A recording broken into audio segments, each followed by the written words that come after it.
সবাইকে আমন্ত্রণ জানাচ্ছি দীপ্ত টিভির নিয়মিত স্বাস্থ্য বিষয়ক আয়োজন সুস্থ জীবন অনুষ্ঠানে। সাথে আছি আমি ডাক্তার অর্থি চক্রিফ। দর্শক, প্রতি বছর শীতকাল এলে শরীর ব্যথার প্রবণতা ক্রমাগতভাবে বাড়তেই থাকে এবং ঢাকা সহ দেশের বিভিন্ন অঞ্চলে বিশেষ করে উত্তরবঙ্গে শীতের প্রবণতা অনেকাংশে বেড়ে গেছে। এবং কেন শরীর ব্যথা এই সময়টিতে অনেকাংশে বেড়ে যায়? যাদের শরীর ব্যথা আগে থেকে ছিল না, হঠাৎ করে দেখা যায় শীতকাল এলে শরীর ব্যথা বাড়ছে। আবার যাদের শরীর ব্যথা আগে থেকে ছিল এবং দীর্ঘমেয়াদী শরীর ব্যথায় আক্রান্তের ঝুঁকিতে যারা, তাদের ব্যথা প্রকট হতে থাকে। দর্শক, এই সকল ব্যথা রোধে শীতকালীন সময়টিতে ফিজিওথেরাপির ভূমিকা কতটুকু, আজ কথা বলবো এই গুরুত্বপূর্ণ বিষয়টি নিয়ে। এবং এ বিষয়ে বিস্তারিত আলোচনায় স্টুডিওতে আমাদের সাথে উপস্থিত রয়েছেন অধ্যাপক আলতাফ হোসেন সরকার, যিনি মাস্কুলোস্কেলেটাল ডিসঅর্ডার স্পেশালিস্ট। স্যার, স্বাগত আমাদের আজকের আয়োজনে। ধন্যবাদ আপনাকে। স্যার, চমৎকার একটি বিষয় নিয়ে কথা বলছি, শীতকালে শরীর ব্যথা। মানে এই যে শীতকাল পড়েছে এবং শীতকালীন এই সময়টিতে দেখা যায় প্রত্যেকটা মানুষ কোনো না কোনোভাবে ব্যথায় কাতরাচ্ছেন, ব্যথায় আক্রান্ত হচ্ছেন। আমি যদি একটু জানতে চাই যে কেন শীতকালে এলে এই ব্যথার প্রবণতা বেড়ে যায়, এবং আপনি তো নিয়মিত রোগী দেখছেন, আপনার কাছে কী কী ধরনের রোগীগুলো আসছে প্রতিনিয়ত? ধন্যবাদ এই সুন্দর প্রশ্নের জন্যে। প্রথম হলো যে শীতকালে ব্যথা বেড়ে যায় কেন? প্রথম উত্তরটাই হলো শীতকালে মোবিলিটি কমে যায়। তো একটা মানুষের যদি মোবিলিটি কমে যায় তাহলে তো ব্যথা বাড়বেই। ধরুন আপনার হাতের মোবিলিটি আছে, হাতেই কাজ করেন, আপনি কাজগুলো করলেন না, শীত আসছে, কোনোভাবে লুকায় রাখলেন এই শীতের কাপড়ের ভিতরে। যখনই এরকম রাখবেন তখনই এখানের যে ফাংশনগুলো ছিল সেই ফাংশনগুলো থাকবে না। ফাংশনগুলো না থাকলে মোবিলিটি কম, একটু আগে বলছে ডিক্রিজ মোবিলিটি। মোবিলিটি কম হলে সার্কুলেশন কম হবে। সার্কুলেশন কম হলে আপনার ওই জায়গায় খাদ্য পচবে না, খাদ্য না পচলে ব্যথা হবে, সে খাদ্য চাইবে। অন্যদিকে শীতের সময়ে কি হয়, শীতের সময়ে আমরা অনেক কাপড় চোপড় পরি, ভিটামিন ডি আমাদের শরীরে একদমই ঢোকে না। তাহলে ভিটামিন ডি এর অভাবেও ব্যথা হয়। অন্যদিকে এই শীতের সময় বায়ুর যে চাপ থাকে সেই চাপটা অনেকটা কমে যায়। চাপটা কমলে আমাদের যেই সেলের উপরে যে চাপ পড়ে সেই চাপ কমার জন্যে সেলটা আগে যেরকম চাপ হওয়ার জন্য এরকম চেপে যেত, এখন একটু মোটা হয়ে যায়, অর্থাৎ একটু সোয়েলিং বলা যাবে না, বাট মোটা হয়ে যায়।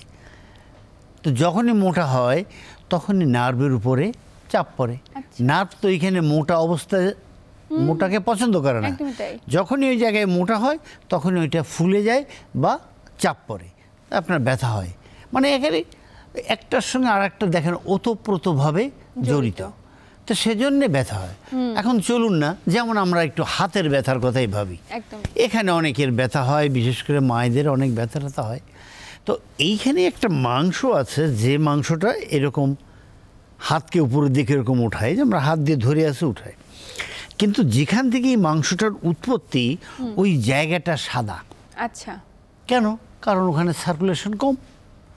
আর এখন শীত, একটু আগে আমরা বলছিলাম অ্যাক্টিভিটি কম, বায়োমেট্রিক প্রেশার কম, অনেক কাপড় চোপড় পরি, ভিটামিন ডি কম, এই মাংসটার ব্যথা হয়, ওই সাদা জায়গায় আরও বেশি ব্যথা হয়। অর্থাৎ তখন বিশেষ করে মায়েরা, আমার মা বলে যে এরকম ধরতে যাই বাবা, কিন্তু ধরতে পারি না খুব ব্যথার জন্যে, একটু পানি ঢালতে যাব জগ থেকে, কি অসুখী হলো যে আমি জগ থেকে এখন পানি ঢালতে পারি না। পানি, পূর্ণ গ্লাস অফ পানি সে খেতে যায়, তার ব্যথা হয়। তাকে কি করতে হয়, পাতলা গ্লাস নিয়ে অর্ধেক পানি নিয়ে তাকে খেতে হয়। এইটা আসলে একটা কমন এক্সটেন্সর টেন্ডন থাকে। আচ্ছা, আমরা এখন বলছি কুনুই ব্যথা, কিন্তু এইটার একটা নাম আছে যাকে আমরা বলি টেনিস এলবো। অর্থাৎ টেনিস প্লেয়াররা খেলে হলো এভাবে, অর্থাৎ এই মাংস ব্যবহার করে বলকে মারে, এটা মারতে মারতে মারতে মারতে তার কোনো না কোনো একটা সময় ব্যথা হয়, তখন এখানে টেনিস এলবো বলি।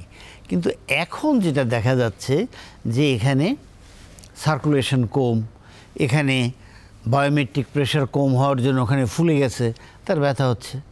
তাহলে আমরা এখন কি করব এখানে? আমরা এখানে তার সার্কুলেশন কম, সার্কুলেশন বাড়াবো। কিভাবে বাড়াবো? ওই যে আমাদের কাছে আছে নারকেলের তেল আর রসুন, দেন এখানে দিয়ে হাত এরকম ধরে রুগীকে শিখিয়ে দিলাম, আপনি এখানে দিয়ে এটা এইভাবে মুভ করেন। নিজে এইভাবে যদি আপনি মুভ করেন তাহলে কি হবে? এখানের সার্কুলেশনটা বাড়বে, আচ্ছা, এবং আস্তে আস্তে আপনার ব্যথাটা কম হয়ে যাবে। আপনার হাত এখানে এরকম আছে, তাহলে আমি এটা কি করে এই হাতটা উপরের দিকে উঠাই, এই মাংসের কাজ উপরের দিকে, আমি তার অপোজিট দিকে কাজ করাই, নিচের দিকে নেই, নিয়ে একটু ধরে রাখি। এটাকে আমরা বলি স্ট্রেসিং। এরকম বারবার স্ট্রেসিং করলে তার যে টাইটনেসটা ছিল সেই টাইটনেসটা তার আর থাকবে না, তার ব্যথা কমে যাবে। তার সাথে শুধু একটা অ্যাডভাইস, ওই মাকে বা ওই রুগীটাকে, ওই মানুষটাকে অ্যাডভাইসটা হলো এইটার ব্যবহার আপাতত একটু কমান। আচ্ছা আচ্ছা, সারা জীবনের জন্য নয়, অনেক বছরের জন্য নয়, অল্প সময়ের জন্যে আপনি একটু এটা ব্যবহারটা একটু কমান। আপনি প্রতিদিন যে পানিটা ইয়াতে ঢালতেন 10 বার, আপনি এখন 2 বার ঢালেন, অন্য কারো সাহায্য নেন, আবার অন্য হাতে দিয়ে 10 বার ঢালবেন না, তাহলে আবার এটা ব্যথা হয়ে যাবে, কারণ এটা ওভার ইউজ হয়ে যাবে। একদমই তাই। তাহলে আমরা এটার ব্যথা কমালাম। এরপরে যেটা হয় দেখেন, এই শীতের দিনে অনেক রুগীর যে হাত স্মল জয়েন্টগুলো ব্যথা হয়, ফুলে যায়, তার এই মুভমেন্ট করবে, মুট করে ধরে রাখতে পারে না। একদমই তাই। আমরা এক কথায় বলি, আরে আপনার তো আর্থ্রাইটিস হয়েছে, অমুক হয়েছে, ব্যথা তো থাকবেই। নো, মানে তিনি ধরেই নেন যে হয়তো আমি বাত ব্যথায় আক্রান্ত হয়ে গেছি, বাত ব্যথা আক্রান্ত হয়ে গেছি। নো, আপনি ব্যথায় আক্রান্ত হতেই পারেন, কিন্তু থাকবেই কথাটা নয়। এর সুন্দর চিকিৎসা প্রথম হলো যে আপনি ধরতে পারেন না, ধরার চেষ্টা করেন। এরপরে আমি অ্যাজ এ ফিজিওথেরাপিস্ট আমি কি করব, আপনার এই যেখানে যেখানে আপনার কষ্ট, এই কষ্টগুলো আমরা আমাদের সেন্টারে যেটা করি, আমরা ওয়াক্স প্যাক থেরাপি করি। ওয়াক্স বাথ থেরাপি করি। বাথ মানে গোসল করানো, আর প্যাক মানে ওয়াক্স প্যাক করে এখানে লাগানো, দুইভাবে আমরা করতে পারি। তো এখানে লাগাই ওয়াক্স থেরাপি, লাগানোর পরে সে সার্টেন টাইম, সাধারণত 10 থেকে 12 মিনিটের মধ্যে এটা ঠান্ডা হয়। তারপর ওটাকে খুলে নিই, খুলে নিয়ে একটা একটা জয়েন্টকে ধরে, এটা এই ব্যথা হওয়ার জন্য, ফোলার জন্যে এর যে ভিতরে যে ফাঁকা জায়গা আছে, জয়েন্ট স্পেস, এটা কমে যায়। তো চলুন আমরা এক পাশে আরেক পাশে ধরে এটাকে ট্রাকশান, হালকা ট্রাকশান দিয়ে ফাঁকা করি, দেন এটাকে মুভ করি, ট্রাকশান দিয়ে ফাঁকা করি, দেন মুভ করি। এভাবে প্রত্যেকটি জয়েন্টকে যদি আমরা, এই হাতের জয়েন্টগুলোকে, স্মল জয়েন্টগুলোকে যদি আমরা এটা করতে থাকি, দেখা যাবে যে উইদিন এ উইক অর 10 ডেজের মধ্যে তার মোবিলিটি আগে এই ছিল, আর আসে না, আমি তো ধরতে পারি না বাবা। পারবেন আপনি ধরতে, চেষ্টা করেন। বলে হ্যাঁ, আমি তো 10 দিন আগে এই ছিল, এখন আমি এই পর্যন্ত আসছি। তো এই পর্যন্ত যদি সে এসে থাকে, তার আর 10 দিনের মধ্যে পূর্ণ আসবে, বাট এটাকে তার কন্টিনিউশন রাখতে হবে। এর মানে এই না আমি আজকে এই পর্যন্ত মুট করতে পারছি, আমি আর এক্সারসাইজ করব না। না, এক্সারসাইজ ছেড়ে দিলে আবারও হওয়ার ঝুঁকি রয়েছে, কারণ এই যে শীত, শীতে তো বায়োমেট্রিক প্রেশার তো আপনি ওইরকম কম থাকবে, শীতের মোবিলিটি এমনি আমরা কম করি, সেটা কম থাকবে, শীতের সার্কুলেশন কমে যায়, আমাদের শীত লাগে উহ করি, অনেক সময় হাত এরকম করে সার্কুলেশন বাড়াই। তো এই যে অ্যাক্টিভিটি, এই যে মুভমেন্ট, এগুলো আমাদের করতে হবে। নিশ্চয়ই। পাশাপাশি আরেকটা জিনিস যোগ করতে চাই, আপনি তো বলছিলেন ভিটামিন ডি ডেফিসিয়েন্সি হচ্ছে। সূর্যের আলো থেকে যেমন ভিটামিন ডি পাই, এই ভিটামিন ডিটা আমাদের শরীর ব্যথা প্রতিরোধের অন্যতম একটি সহায়ক বা মাধ্যম, এবং পাশাপাশি আমরা এক্সারসাইজগুলো অনেক বেশি কমিয়ে ফেলি, বা ওই যে শীতের প্রবণতা, শীতে এত বেশি ঠান্ডা লাগছে যে রেস্ট্রিকশন অফ মুভমেন্ট থাকে আমাদের, এই বিষয়গুলো থেকে আমরা কীভাবে এড়িয়ে যেতে পারি, বা ডিরেক্ট সূর্যের আলোর বিপক্ষে আর কি কি ধরনের মাধ্যমগুলো রয়েছে যেগুলো তার শরীর ব্যথা কমাতে সাহায্য করবে? প্রথম হলো, যেহেতু আমরা সূর্যের আলো পাই না বা নিতে পারি না, তাহলে আমরা চলে যাব খাবার। আমরা খাবার চেঞ্জ করে ফেলব। যেমন খেজুর থেকে আমরা ভিটামিন ডি পেতে পারি, আমরা অনেক নাট আছে সেখান থেকে আমরা ভিটামিন ডি পেতে পারি। গ্রিন ভেজিটেবল, এখন মানে বাজারে শীতের সবজি তক করে আছে, গ্রিন ভেজিটেবলগুলো আমরা নিতে পারি, ফুলকপি আমরা নিতে পারি। এরকম বিভিন্ন ভেজিটেবল আমরা যদি ব্যবহার করি, তাহলে সেখান থেকে আমরা ভিটামিন ডি পেতে পারি। এছাড়াও আমাদের দেশে এখন ফার্মাসিউটিক্যাল কোম্পানিগুলো এত ভালো করছে, তাদের এত ওষুধগুলো এত ভালো, অনেক কোম্পানি বিদেশে হিউজ এক্সপোর্ট করছে। এটা আমাদের গর্ব। একদমই। সেই গর্ব থেকে আমরা ওই সব কোম্পানির যে ওষুধ আছে ভিটামিন ডি, সেগুলো আমরা vitamin D capsule, vitamin D tablet আমরা সেগুলো গ্রহণ করতে পারি। তাহলে আমাদের অনেক কমে যাবে, ব্যথা বেদনা কমে যাবে, আমরা ভিটামিন সমৃদ্ধ হব। আনটিল কয়েক মাস পরেই তো আবার আমরা সূর্যের আলো পাবো, রোদ্রে পাবো। মানে কয়েক মাসের জন্য এই ভিটামিন ডি টার অল্টারনেটিভ হিসেবে ট্যাবলেট বা ক্যাপসুল বা খাদ্যাভ্যাসে কিছু পরিবর্তন করা খুব জরুরি। স্যার একটু যেতে চাই বয়োজ্যেষ্ঠদের কাছে। শীতের সময়টা আসলে বয়োজ্যেষ্ঠ বাবা মায়ের জন্য অনেক কষ্টের একটি সময়।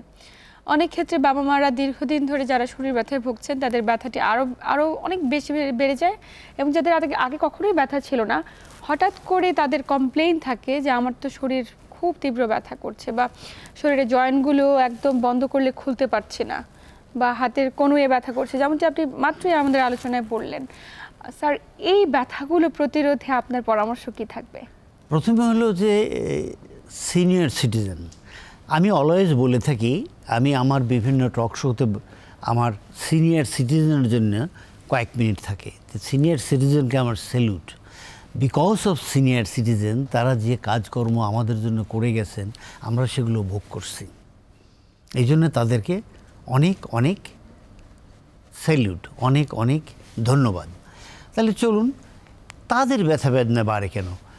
প্রথম উত্তর হলো যে তারা গরম কাপড় পরে একদম কুকরি মুকরি হয়ে শুয়ে থাকে, একদম নড়তে চায় না। টেবিলে গিয়ে সকালের নাস্তাটা পর্যন্ত খেতে চায় না, নাস্তাটা আমার বেডরুমে দিয়ে যাও, পাশে টেবিল আছে, এখানে আমি খেয়ে নেব। তাহলে মুভমেন্ট নাই। তাহলে এমনিতে তো ওনার বয়স বেশি, উনি সিনিয়র সিটিজেন, ওনার সার্কুলেশন কম, ওনার মোবিলিটি কম, ওনার জয়েন্ট মোবিলিটি কম, ওনার মাসেল পাওয়ার কম, আরও কমে গেছে শীতের জন্যে, এজন্য ওনার বেড়ে যায়। ওনাকে আমরা কি করব? ওনাকে আমরা নিয়মিত আগে যেরকম করতেন, ওনাকে উঠানো, বসানো, হাঁটা, মানে একজন কেয়ার গিভার ওনার জন্য দরকার, যিনি সেই কেয়ার গিভার ওনাকে কেয়ার করবে, বাট নিয়মিত তাকে হাঁটতে হবে। শীতের মধ্যে কাপড়, গরম কাপড় পরেই হাঁটবে, সে শীতের কাপড় পরেই হাঁটবে, কিন্তু হাঁটতে হবে, তাকে উঠতে হবে, বসতে হবে, তাকে ডাইনিং টেবিল বা আর একটু দূরে তাকে যেতে হবে, গিয়ে তার এই কাজগুলো করতে হবে। তাহলে তার জয়েন্ট মোবিলিটি বেড়ে যাবে। সে যখন দাঁড়াবে তার মাসেল পাওয়ার বাড়তে থাকবে, সে যখন দাঁড়াবে তার সার্কুলেশন ইনক্রিজ করবে, সে যখন হাঁটবে তখন পায়ে এক প্রকার হার্ট আছে, আমরা বলি কাপ মাসেলকে, লোয়ার হার্ট, সেটাকে পাম্প করবে। তার পাম্প নিচে থেকে পাম্প করলে রক্তগুলো উপরের দিকে আসতে থাকবে, এবং সে অনেক ওয়ার্ম ফিল করবে, ভালো বোধ করবে। একদম। এবং এই যে স্যার হাঁটার পরামর্শ থাকলো, এটা প্রতিদিন কত মিনিট হাঁটাটা খুব বেশি জরুরি? আমরা বলি যে কমপক্ষে 30 মিনিট একই মানে আপনার ইয়াতে হাঁটবেন, মানে আস্তে নয়, একই গতিতে হাঁটবেন।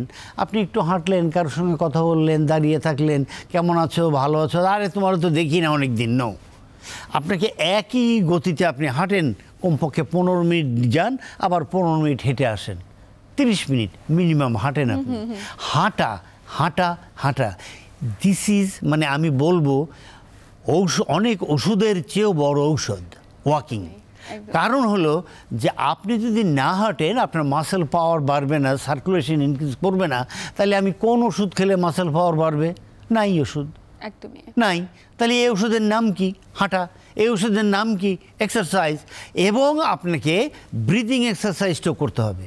আচ্ছা, breathing exercise is a must.